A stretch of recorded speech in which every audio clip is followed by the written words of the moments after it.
স্বাস্থ্য অধিদপ্তরের আওতাধীন ন্যাশনাল গ্যাস্ট্রোলিভার ইনস্টিটিউট ও হাসপাতাল, ঢাকা প্রতিষ্ঠানের নিম্নবর্ণিত শূন্য পদে অস্থায়ী ভিত্তিতে নিয়োগের লক্ষ্যে প্রকৃত বাংলাদেশী নাগরিকদের নিকট হতে নিম্নবর্ণিত শর্ত সাপেক্ষে ওয়েবসাইটে অনলাইন দরখাস্ত আহ্বান করা যাচ্ছে। অনলাইন ব্যতীত অন্য কোনো মাধ্যমে আবেদন গ্রহণ করা হবে না।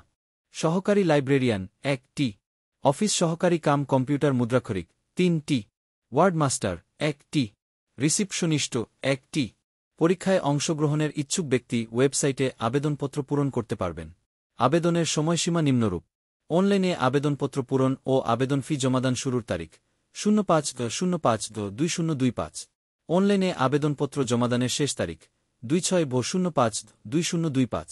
উক্ত সময়সীমার মধ্যে ইউসার-এড প্রাপ্ত প্রার্থীগণ অনলাইনে আবেদনপত্র সাবমিটের সময় থেকে পরবর্তী 72 ঘণ্টার মধ্যে SMS এর মাধ্যমে আবেদন ফি জমা দিতে পারবেন। 1 থেকে 4 নং ক্রমিকের জন্য আবেদন ফি বাবদ 100 বার টাকা অনধিক 72 ঘণ্টার মধ্যে জমা দিবেন। এখানে বিশেষভাবে উল্লেখ্য যে অনলাইন আবেদনপত্রের সকল অংশ পূরণ করে সাবমিট করা হলেও আবেদন ফি জমা না দেয়া পর্যন্ত অনলাইন আবেদনপত্র কোনো অবস্থাতেই গৃহীত হবে না।